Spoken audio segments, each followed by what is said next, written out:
Something is deeply wrong in Pennsylvania's small towns. Not the cities, the towns. The ones with one stoplight, a diner everyone knows, and roads that don't show up on Google Maps. 6 people sent me their stories. I changed their names. I altered some details to protect them. But every single one of these accounts is real. If you're new here, subscribe, you won't want to miss what's coming. Where are you watching this from and what time is it? Drop it below. I'm Black Fears. Let's begin.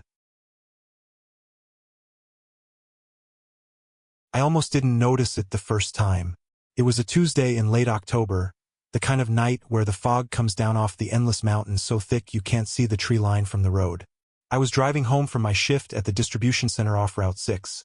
Same route I'd taken for 4 years, same left on Slocum Road, same right past the old Dietrich farm, same quarter mile of nothing before my driveway. I knew every pothole.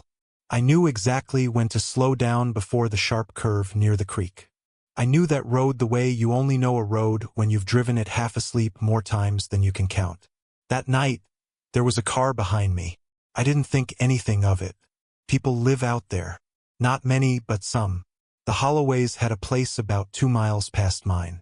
There was a hunting cabin further up that got used every fall. A car behind me on Slocum Road at 11:40 p.m. wasn't impossible. I watched its headlights in my rear view the way you do when you're just mildly aware of something. Not scared, not curious, just aware. I pulled into my driveway. The car continued past. I went inside, made a sandwich, and went to bed. That was the first night. Now here's where I need you to stay with me, because this is the part that sounds small until it doesn't. The next night, Wednesday, I worked late again. Same route home. Same fog, because it doesn't really lift in October up there. It just thins out during the day and returns like it never left. I made the turn onto Slocum Road, and about a quarter mile in, headlights appeared behind me in the rear view. Same distance back. Same speed. I pulled into my driveway. The car passed. I told myself it was probably someone who worked a late shift somewhere nearby. Made sense. I let it go. Thursday. Same car. Same distance. Same behavior. I want to be careful here about how I describe what happened next, because I've thought about it so many times that I worry I've started to fill in details that weren't there. What I know for certain is this. On Friday night, I slowed down about 100 yards before my driveway. I don't even know why, some instinct, and the car behind me slowed down too. Exactly the same amount. I sped up slightly. I sped up. I turned into my driveway and sat there with my engine running, watching. The car didn't pass. It stopped at the end of my road, just at the mouth of the driveway entrance where Slocum meets my private gravel lane, and it sat there with its lights on for what I counted as 40 seconds before it slowly backed up and turned around. I sat in my car for a long time after that. I told myself it was someone who'd gotten confused. Maybe they were looking for the Holloways place. Maybe they'd missed a turn and didn't want to pull all the way down my drive. I had explanations. I used them. I went inside and I did not sleep well. The following Tuesday I started paying attention backward, trying to remember if the car had been there before that first Tuesday I noticed it. And the more I thought about it, the more I realized I couldn't actually remember a single night that week when I hadn't seen headlights appear on Slocum Road behind me. I just hadn't been looking. I'd been half asleep, radio on, thinking about nothing. It had been happening and I had simply not been present enough to register it. That thought, that specific thought, was the worst one I had for a long time. Because if it had been that whole week before I noticed, how long had it actually been going on? I started keeping a log. I know how that sounds. But I wrote down every night, what time I left work, what time I turned onto Slocum, and whether or not there were headlights. Out of the next 11 nights, the car was there 8 times. Same behavior every time. Appearing about 200 yards back right after I made the turn, maintaining distance, stopping at the mouth of my lane, then backing out and leaving. On the 3 nights it wasn't there, I worked different hours. Once I left at 9 p.m. instead of 11. Twice I stayed until nearly 1 a.m. because of a shift change. It was calibrated to my schedule. I went to the Wyoming County Sheriff's Office on a Thursday morning. I brought my log. I sat across from a deputy I'd seen around town my whole life, a quiet guy who coached youth baseball, and I explained what had been happening. He listened. He wrote things down. He told me that without a plate number or an identifying description of the vehicle, there wasn't much they could do, but that they'd have a car run Slocum Road a few times during late hours over the next couple weeks.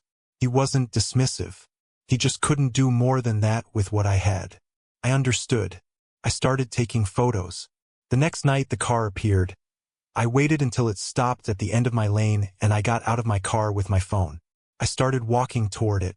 And I want to be honest, my legs felt like concrete. The fog was bad. The headlights were blinding and I couldn't see the car's shape or color or anything beyond 2 white points of light sitting perfectly still at the end of my gravel lane. I kept walking. I was maybe 40 feet away when the lights went off. Not the car. Just the lights. It sat there in the dark for a moment. I don't know how long. Time stopped working right, and then I heard the engine and it backed away slowly into the dark and was gone. I stood there in the fog and the dark at the end of my own driveway and I could not stop shaking. I got a plate number 2 weeks later.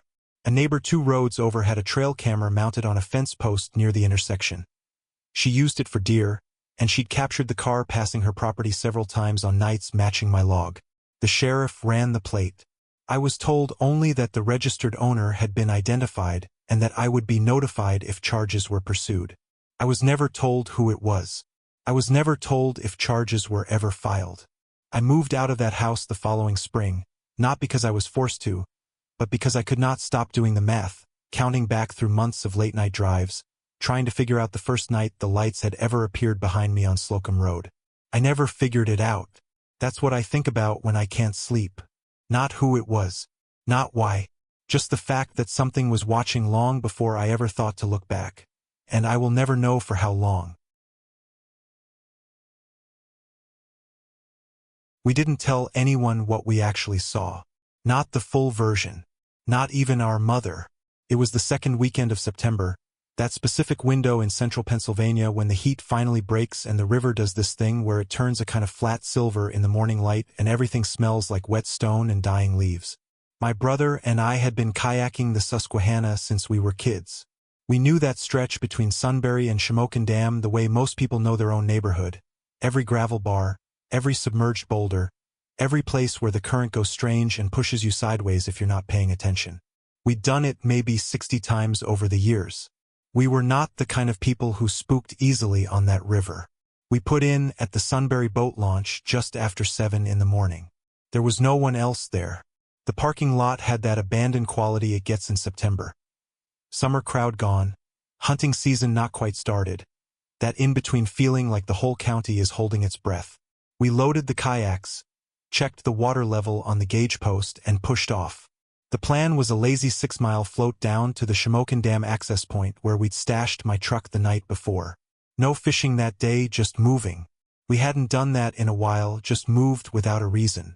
The first 2 hours were exactly what we needed them to be. We barely talked. That's one of the things about being out there with someone you've known your whole life. You don't have to fill the silence. My brother paddled ahead most of the time, which is what he always did, and I hung back and watched the tree line and let my mind go empty. The river was low for September, lower than usual, and there were sandbars showing that I didn't remember seeing before. Long pale strips of river sand that the water had pulled back from, exposing things that normally stayed covered. That's important. Remember that detail. We were about 4 miles in, just past the rail bridge that crosses over from the Northumberland side, when my brother stopped paddling and drifted. I came up alongside him and saw what he was looking at.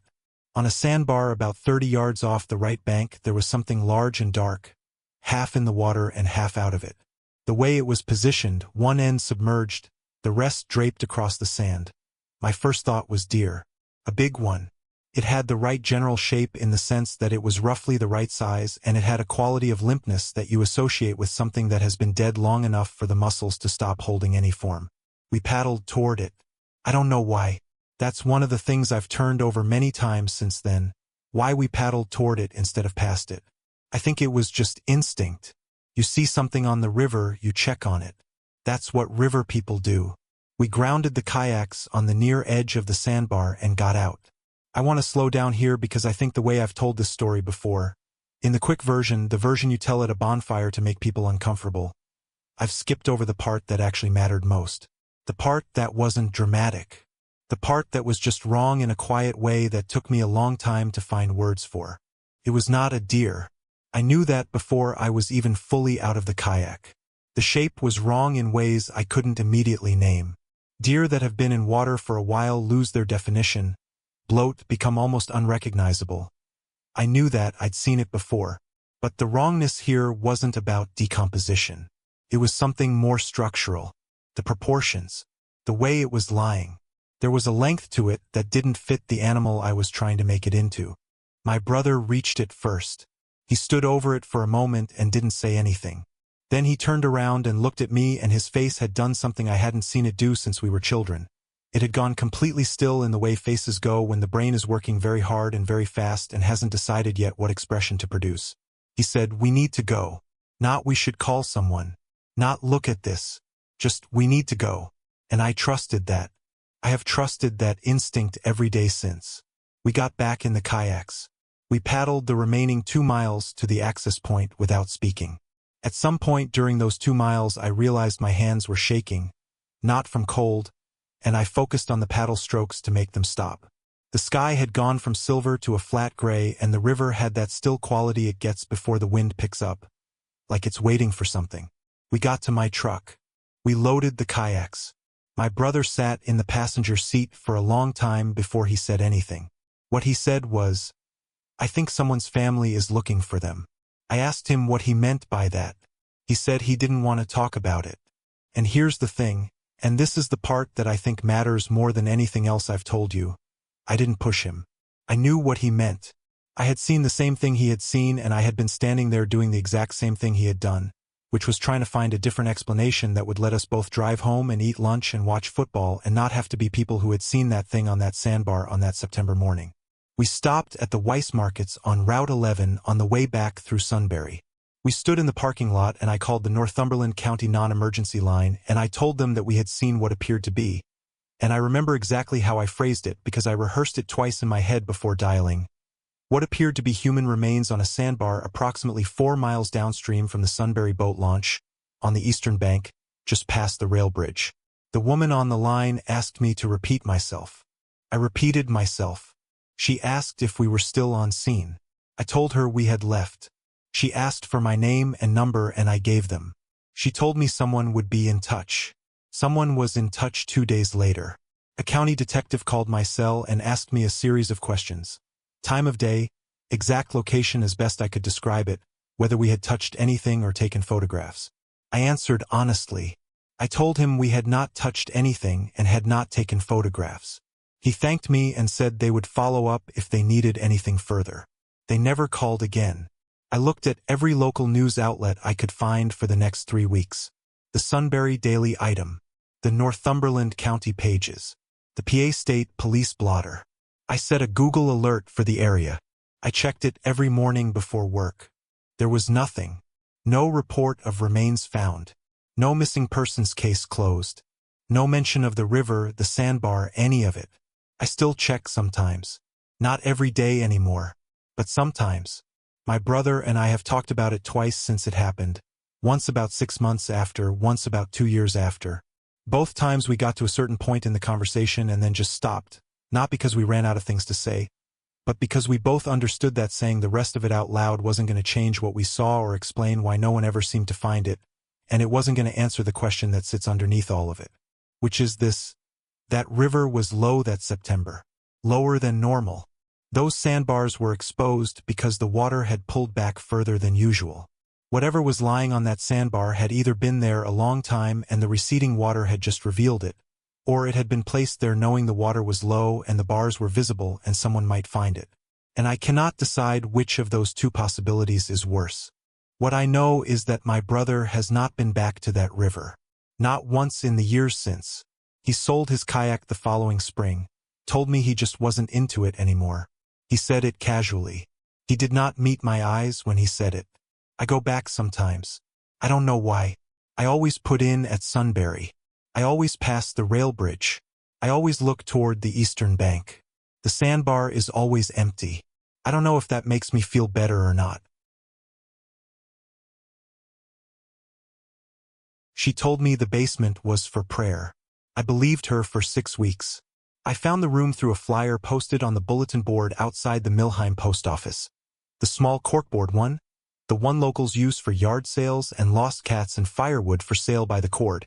It was handwritten on an index card, which should have told me something, but I was 22 and finishing my last semester at Penn State, and I needed somewhere cheap and quiet to write my thesis, and the apartment situation in State College had become something I needed to get away from. Milheim was 20 minutes east. Small, quiet. Penn's Creek running right through the center of it. The kind of town where the hardware store has been owned by the same family since 1960 and nobody locks their cars. I had driven through it once before and thought it looked like exactly the kind of place where nothing happens. The card said, private room, private bath, meals included, quiet household, $310 per month. There was a local number at the bottom. I called it that evening. A woman answered, soft-voiced, unhurried. The kind of person who sounds immediately like someone's grandmother. She told me the room was on the 2nd floor, that the house was on Elk Creek Road just outside the borough limits, that she and her husband lived there along with 2 other boarders, and that the household was a Christian one and they appreciated tenants who respected that. I told her that was fine. I'm not religious, but I was not about to argue over $310 a month, including meals. I moved in on a Friday in late January. The house was exactly what I expected from the outside. A large white farmhouse set back from the road, well-maintained, with smoke coming from the chimney. A vegetable garden in the side yard that was bare and frozen, but clearly tended in warmer months. The woman met me at the door and helped carry one of my boxes in without being asked. Her husband was quieter. He shook my hand and nodded and went back to whatever he'd been doing. The 2 other boarders were a man in his 40s who worked for a contractor in Bellefonte and barely spoke, and a woman about my age who was vague about what she did but was always home. The room was clean. The meals were good. The first 2 weeks I barely came up for air. I was deep in my thesis, and the quiet of that house and that road was exactly what I'd been looking for. The prayer meetings started the 3rd week. And I want to be precise about what I mean when I say prayer meetings, because that's what they were called, and for a long time that's what I understood them to be. Every Tuesday and Thursday night, after dinner, the family and the 2 other boarders would go downstairs to the basement. I was never explicitly invited. It was never explained to me directly. I became aware of it the way you become aware of anything in a house where you live. The sound of chairs being moved below me, low voices, sometimes what I thought was singing but was too muffled to make out clearly. It lasted about an hour each time. Then everyone came back upstairs and the night continued as normal. I did not think it was strange. Some people pray together. It was their house. I stayed in my room on those nights and worked. But here is where I need you to pay attention, because this is where the texture of things started to change in ways I kept explaining away. About a week in, I came downstairs for water during one of the meetings. The basement door was closed. It was always closed on those nights.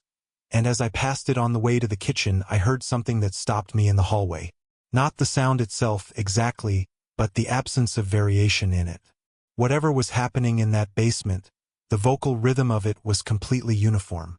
Not call and response. Not the natural rise and fall of group prayer or hymn singing. It was flat and repetitive and synchronized in a way that made the hair on my arms stand up before my brain had even processed why. I stood there for maybe 10 seconds, then went and got my water and went back upstairs and told myself I was tired and reading too much into the sound insulation of an old farmhouse. The next morning at breakfast, the woman my age, I'll call her the other boarder because that's what she was to me then, looked at me across the table and said quietly while the couple was in the kitchen, "You should come sometime." I asked her what she meant. She looked at the kitchen doorway and then back at me and said, "It helps. It really does help. You'll sleep better." I didn't know what to say to that, so I said maybe sometime and changed the subject. But I kept thinking about the way she'd checked the doorway before she spoke. It was fast. It was practiced. Like someone who had learned to be aware of where certain people were in a room at all times. I started paying attention differently after that. Small things. The other boarder, the man from Bellefonte, never initiated conversation but always seemed to be nearby when I was talking to anyone else in the house. My phone got poor signal in the house, which I attributed to the building materials and the terrain, except that I'd had perfectly fine signal during my drive out on Route 45. When I mentioned once at dinner that I was planning to drive into State College on Saturday to see a friend, the woman of the house said, very pleasantly, that she hoped the weather would hold, and then mentioned almost in passing that the roads east of town had been icy that week. The roads had not been icy. I had driven them 2 days before. I want to be careful here because I know how this sounds. I know that, individually, none of these things mean anything. An older woman mentioning road conditions. A quiet contractor who doesn't talk much. A young woman who found comfort in group prayer and wanted to share it. I was under enormous thesis stress. I was sleeping poorly. I had a history of anxiety that made me good at finding patterns in things. I know all of that. I have held all of that against my own account every time I've told it. And then there was the Thursday night in late February. I had a migraine that afternoon and went to bed early, before dinner, before the meeting. I woke up around midnight and the house was quiet. I went to get ibuprofen from the bathroom, and on my way back I noticed that the other boarder's bedroom door was open and her room was empty and dark. I didn't think much of it.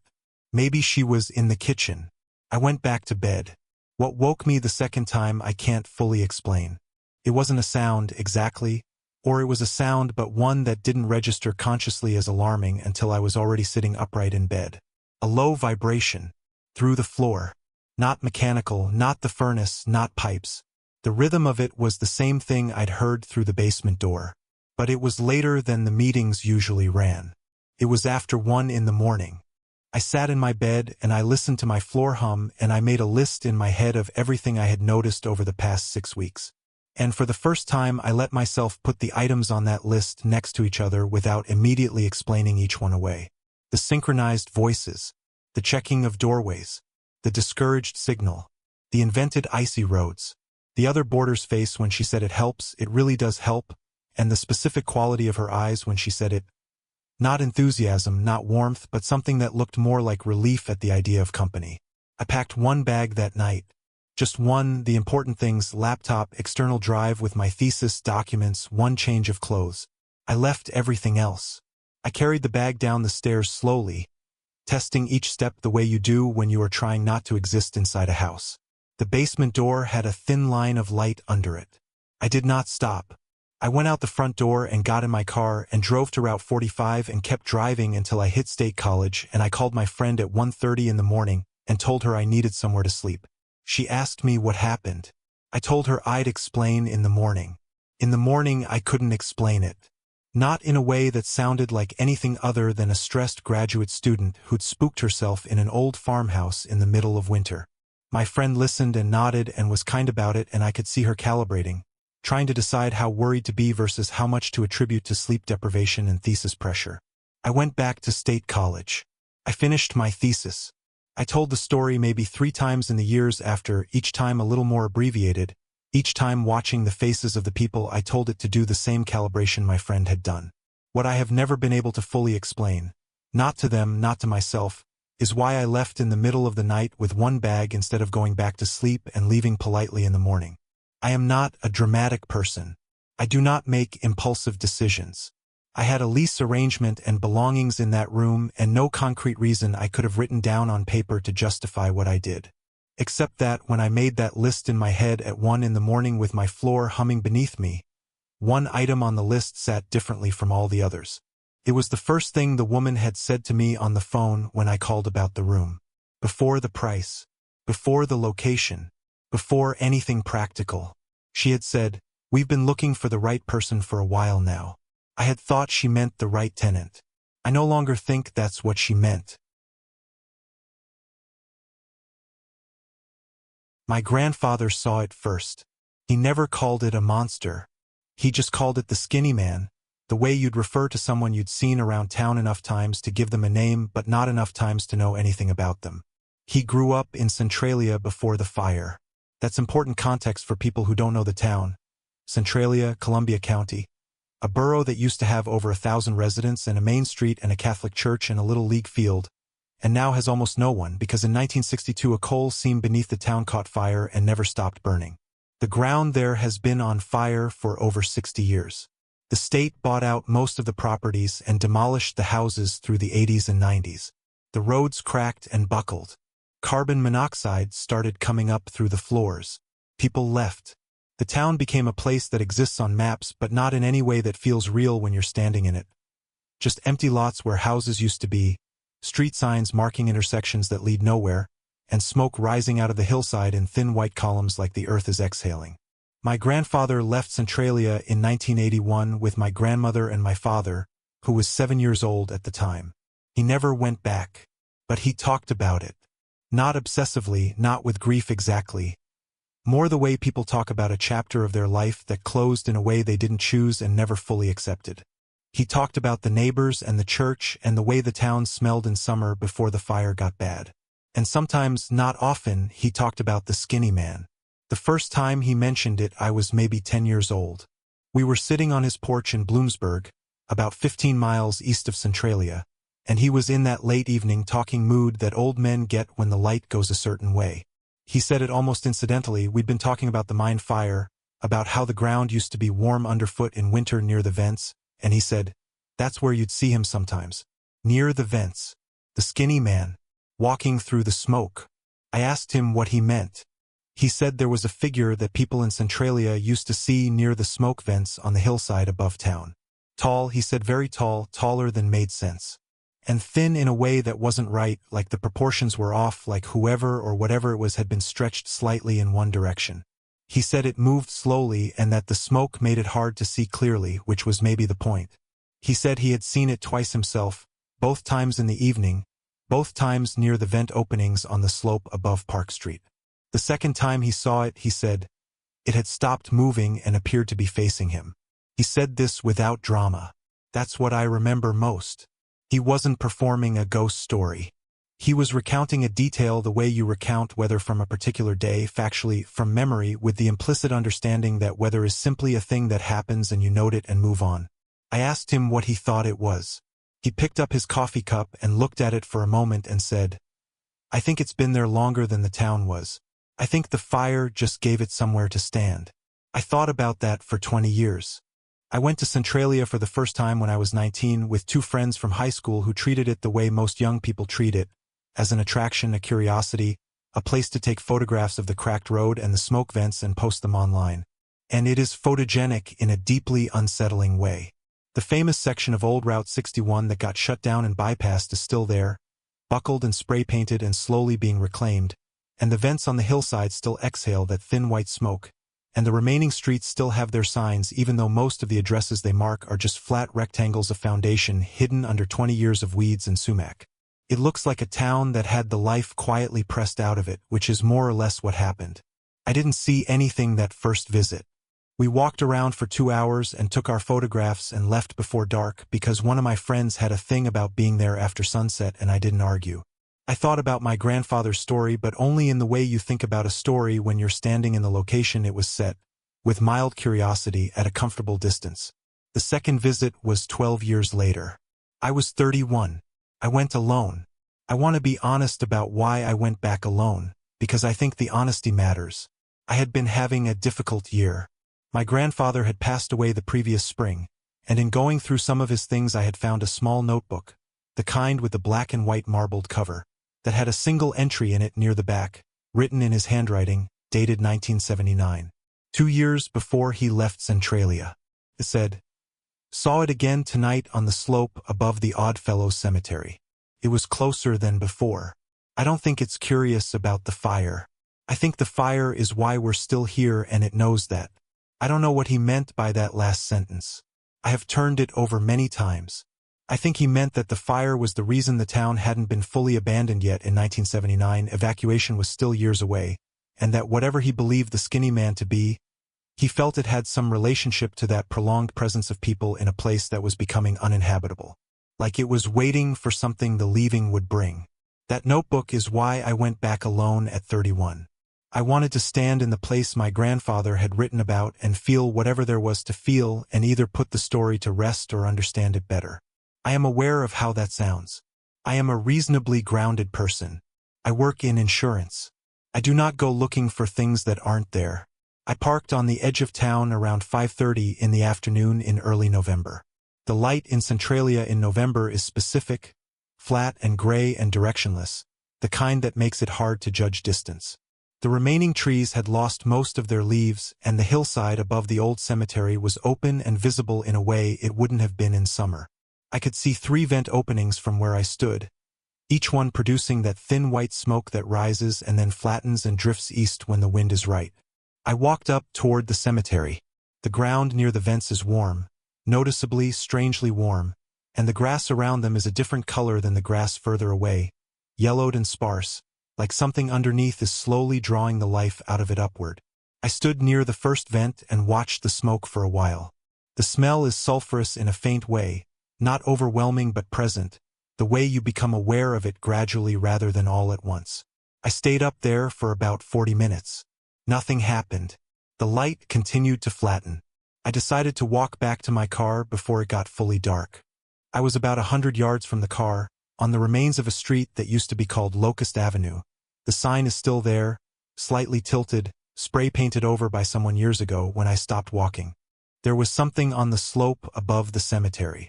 I want to be precise about what I saw because I have been imprecise about it in the past, and the imprecision bothers me more than the thing itself. It was standing near the second vent opening, partially obscured by the smoke, and it was tall enough that my brain initially processed it as a tree, except that there was no tree there. I had been looking at that slope for 40 minutes and there was no tree in that position. It was thin, disproportionately thin. The smoke moved around it and through it in a way that made its edges uncertain, which is the part one find hardest to describe, because I don't mean it was transparent. I mean the smoke behaved differently near it than it did in the open air, like the smoke was avoiding something or being drawn toward something. I could not tell which. It was not moving. Neither was I. I stood on what was left of Locust Avenue in Centralia, Columbia County, Pennsylvania, at 4:53 in the afternoon on a November Tuesday, and I looked at a thing on a hillside that I could not name, and I know how this sounds, I know exactly how this sounds, it turned. Slowly. The way my grandfather had described. The uncertain shape of it shifted in the smoke until whatever I would call its forward aspect was facing the direction I was standing. I got in my car. I drove east on Route 61 without stopping until I hit Bloomsburg. I sat in a parking lot there for a while with the engine running. I thought about my grandfather's notebook. I thought about what he had written in 1979, that he didn't think it was curious about the fire, that it knew the fire was why they were still there. I had gone back to Centralia alone in November because the town is essentially empty now. The evacuation finished decades ago. The church is gone. The houses are gone. The people are gone. The fire is still burning. And whatever my grandfather saw on that hillside in 1979 is apparently still there too. I have not gone back a third time. I don't think I need to. I think I understand now what my grandfather understood, that there are places where something was present long before the human story arrived, and that the human story ending doesn't change that. It just removes the interference. The smoke still rises from those vents every day. I know because you can look it up. You can find recent photographs taken by people who visit for the curiosity of it, the way my friends and I did at 19. If you look carefully at the hillside in some of those photographs, the slope above the old Oddfellows Cemetery, near the second vent, sometimes there's something in the background that the photographers don't mention in their captions. I notice it every time. I want to start by saying that my wife is the most grounded person I have ever known. I say that not to set up a contrast, not as a narrative device, but because it is the truest thing I can tell you about her, and I think it matters that you understand it before I tell you anything else. She grew up in Ligonier. Her family has been in Westmoreland County for 4 generations. She is practical and warm and unsentimental in the way that people who grow up in small Pennsylvania towns sometimes are. Not cold, just solid. She knows how to can vegetables and read weather and sit with silence without needing to fill it. She is not a person who imagines things.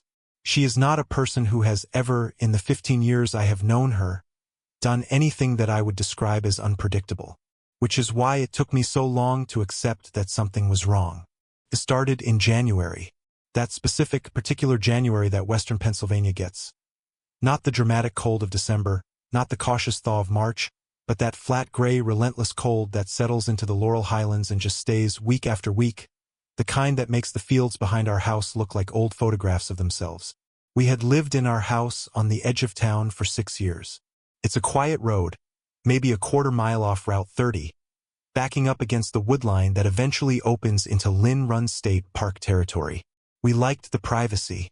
We liked the deer in the yard in the mornings and the sound of Loyalhanna Creek if the wind was right. We had no reason to feel anything other than settled. The first night it happened, I didn't know it happened. What I mean is, I woke at some point in the early morning. I don't know exactly when, I didn't check the clock, and the bed beside me was empty. I registered it the way you register small things in the middle of the night, which is barely. My wife sometimes got up for water. Sometimes she had trouble sleeping and would go downstairs and read. I rolled over and went back to sleep. In the morning she was beside me and I didn't think about it again. The second time was maybe a week later. Again I woke in the dark. Again the bed was empty. But this time I was more conscious and I lay there for a few minutes waiting to hear the sound of her coming back upstairs. I heard nothing. I got up and went to the bathroom and on my way back I checked the hallway. Dark. Quiet. Checked downstairs. Empty. Dark. Her book on the side table where she always left it. I stood in the kitchen for a moment feeling mildly confused and then heard the upstairs bathroom run and she came back to bed and I asked if she was all right and she said yes, just couldn't sleep, and curled toward me and that was that. I think about that moment now. How close I came to asking a different question. How easily I accepted the answer I was given. It continued through February. I became aware of it as a pattern sometime around the third week of the month. Not from staying awake and monitoring, just from the accumulated weight of waking in an empty bed enough times that it stopped feeling like an isolated thing and started feeling like a feature of our nights. I mentioned it to her one morning over coffee. I kept my voice light. I said something like, "You've been having a lot of trouble sleeping lately." She looked at me over her mug and said she hadn't noticed it was that frequent. She seemed genuinely uncertain. Not defensive, not evasive, uncertain. Like someone who has been told they talk in their sleep and is trying to reconcile that with having no memory of it. That uncertainty on her face is the thing that stopped me from worrying in the way I perhaps should have worried. Because it matched her. It was consistent with who she was. Someone who would not perform confusion but who was also honest enough to be genuinely puzzled by something she had no memory of doing. I started sleeping lighter. Not intentionally, but the way you do when something in you has decided to pay attention even though your conscious mind hasn't fully authorized it yet. And in the first week of March, I woke at 2:40 in the morning and lay still and listened and after a few minutes I heard the back door. Not open and close. Just the specific sound of the old latch on our back door lifting, which is a sound I know the way I know my own name. We had been meaning to replace that latch for 3 years and it had a particular click that nothing else in the house made. I got up. I went downstairs. The back door was closed, but when I touched the handle it was cold in a way that the interior of a heated house doesn't account for. The kind of cold that means it had recently been opened to outside air. I stood in the kitchen in my socks on the cold tile floor and looked out the back window into the yard. The yard was empty. The woodline at the far edge was dark. The motion light on the back of the garage had not triggered, which meant whatever had passed through the door had gone.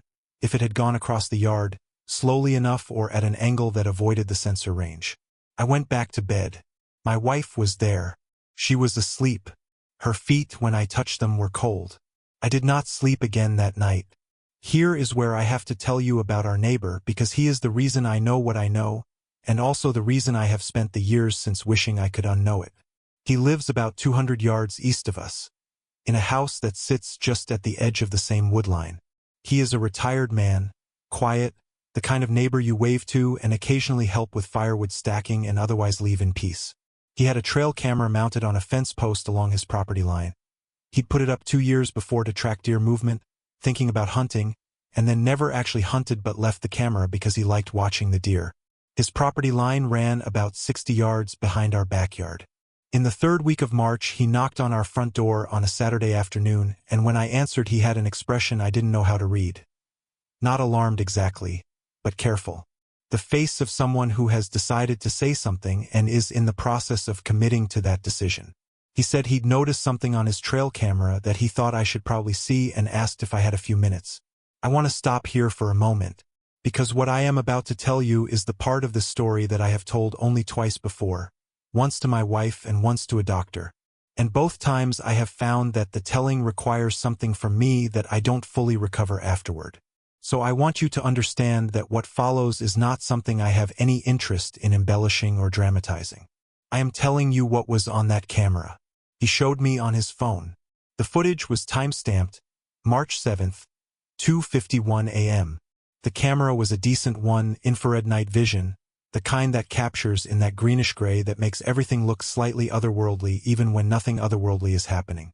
In the frame you could see the fence post, the field behind our property, and in the distance the dark shape of our house and the garage.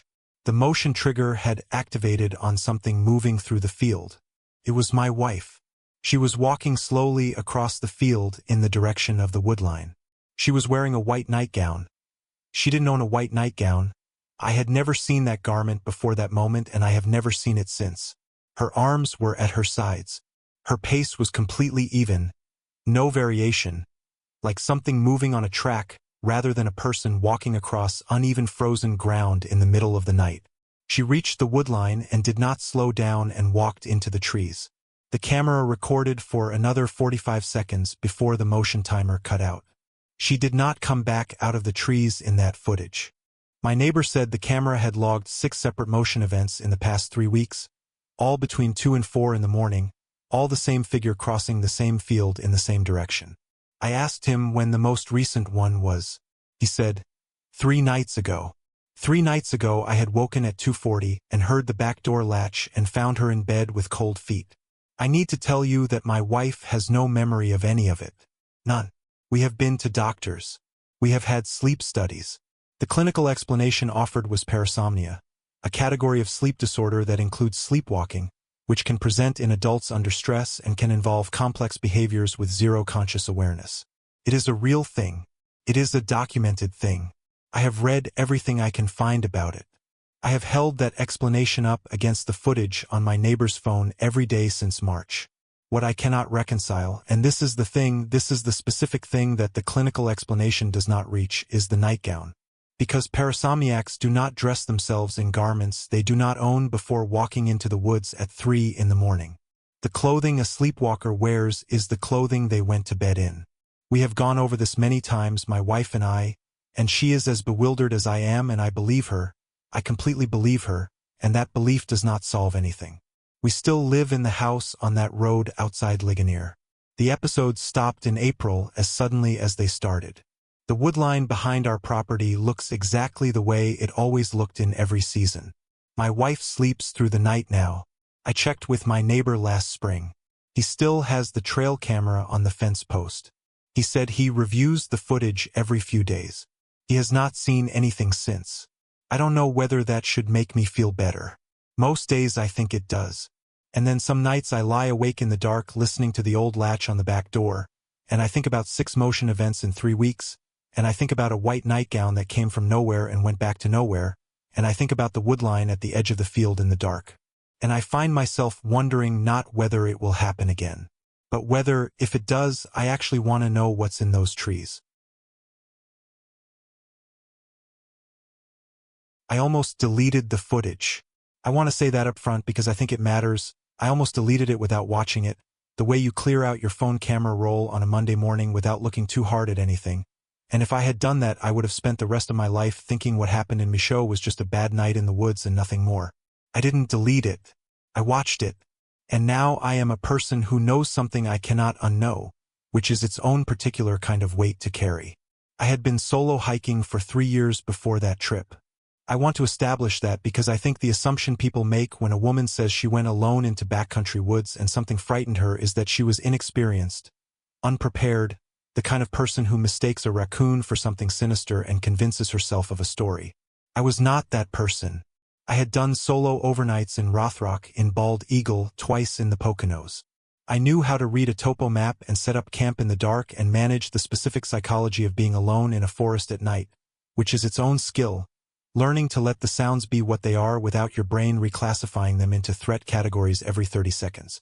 I knew the difference between a forest that felt alive and a forest that felt wrong.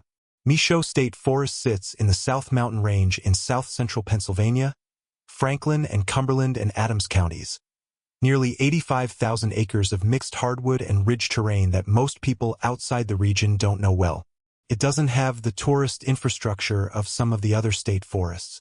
The trails are maintained but not curated. You can go 2 miles off a fire road in Michaux and feel genuinely remote in a way that some larger forests don't manage. That remoteness was the point. I had a week between jobs in early October, and I wanted to be somewhere that required my full attention and gave nothing back in return.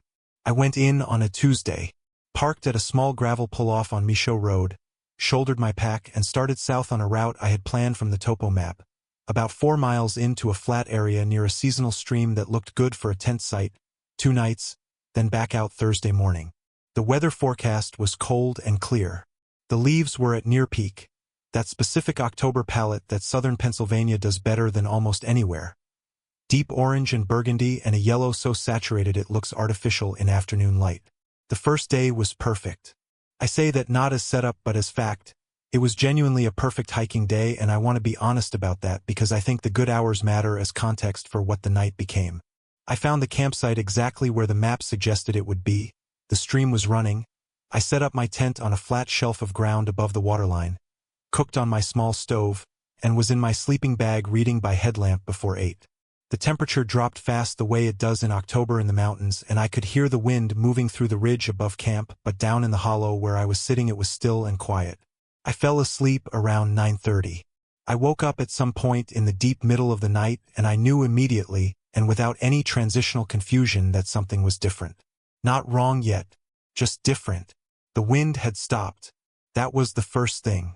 The consistent background sound of it moving through the upper canopy had been present since I arrived, and now it was simply gone, and the silence it left behind had a quality of pressure to it, like the air in the hollow had changed density. I lay still in my sleeping bag and listened. The stream, my own breathing, nothing else. And then, from the slope above my campsite, the ridge that rose steeply to the east. A sound that I am going to describe as carefully as I can because I have gone over the description many times and I keep arriving at the same inadequate words. It was heavy. Rhythmic but not perfectly rhythmic, the way footfalls are rhythmic, with the slight organic variation of weight shifting across uneven ground. It was moving laterally across the slope, not toward me, not away from me, but parallel to my position, maybe 40 or 50 yards up the ridge. And it was large. I don't mean I saw something large. I mean the sound carried the information of mass the way sound does when something significant is moving, the way you feel a truck before you hear it clearly, that low displacement of air and earth. I did not move. I need you to understand what it is to lie completely still in a tent in a dark hollow in the middle of 85,000 acres and listen to something large move across the ridge above you. Your body makes decisions before you do. Mine had decided to be perfectly still and perfectly silent and to breathe as shallowly as possible, and I let it make those decisions because they felt correct in a way that went below thought. The sound moved across the slope for what I counted as about 40 seconds. Then it stopped. The silence that followed was different from the silence before it. The before silence had been neutral. This silence had the specific quality of something that has stopped moving because it has become aware that it should stop moving. Every person reading this who has spent real time in wilderness knows that distinction. You learn it without meaning to. The forest goes quiet in different ways for different reasons, and this particular quality of quiet, abrupt, total, expectant, is the one that means something nearby has just oriented toward you. I did not sleep again that night. I had my phone in my sleeping bag with me for warmth. Cold kills batteries fast in October in the mountains, and at some point in the hours between that sound stopping and dawn arriving I remembered that I had set my phone to record video when I went to bed. It was a habit I had developed after a trip in Rothrock the previous year where I'd heard coyotes close to camp and wished I'd captured the sound. The phone was propped against my pack at the tent entrance, lens facing the mesh door panel, and it recorded in night mode, which on my particular phone produced dark, grainy, barely usable footage in low light conditions. I had forgotten it was recording. Dawn came slowly, the gray kind, not the pink kind, a flat October dawn that brought visibility back without bringing warmth. I lay there until I could see the shape of the trees through the mesh, and then I got up and broke camp faster than I have ever broken camp in 3 years of doing this. I was packed and moving before 7. I was back at my car by 9:15 and I sat in it with the heater running and ate a granola bar and told myself that what I had heard was a bear. Black bears are present in Michaux. They are large, they move heavily, and October is a high-activity month for them as they build fat reserves before winter. That explanation was available and reasonable, and I used it. I drove home. I showered. I ate a real meal. I was fine. That evening I was clearing out my phone camera roll, just routine cleanup, the 47 near-identical photographs of fall foliage that accumulate over a 2-day hike, and I found the video from the tent. 11 hours and 23 minutes of dark, grainy, barely usable footage. I almost deleted it. I have already told you that. I almost deleted it, and instead I scrubbed through it fast with my thumb, watching the timestamp tick forward in the corner of the screen. At the 3-hour and 41-minute mark, the footage changed. The phone was facing the mesh door panel of the tent, which meant it was capturing the small triangular wedge of forest visible through the mesh in night mode. Dark shapes of trees, the faint suggestion of the stream bank, nothing clear. At 3:41, something moved into the edge of that frame and stopped. The resolution was poor. Night mode on a phone camera in genuine darkness produces images that are more suggested than defined. I cannot tell you with certainty what I was looking at. What I can tell you is the shape of it, or rather the height of it, because that is what the frame communicated most clearly. Whatever was standing at the edge of the mesh panel's field of view was tall enough that I could not see a top to it within the frame.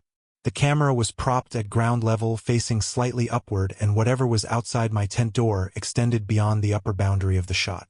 It stood there for 11 seconds. I counted.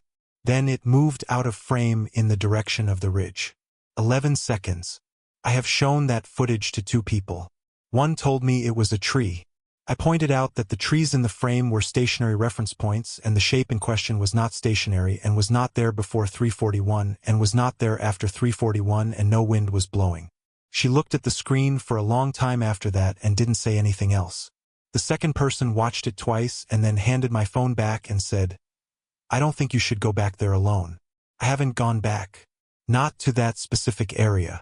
I still hike Michaux. I refuse to let one night rewrite 3 years of relationship with a forest I genuinely love.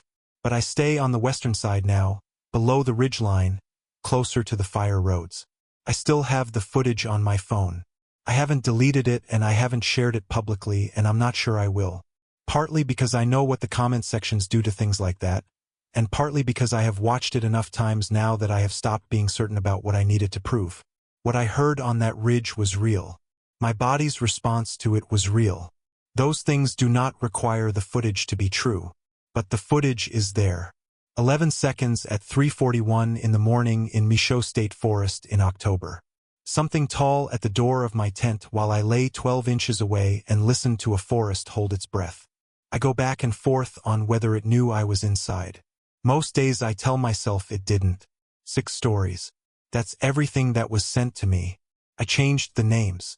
I altered the details. But I have sat with every single one of these accounts long enough to know that the people who shared them were not looking for attention. They were looking for somewhere to put something they couldn't carry alone anymore. If something has happened to you, something you can't explain, something you've never said out loud, you know where to find me. I'm Black Fears. If this series hit different, subscribe. I'll see you in the next one.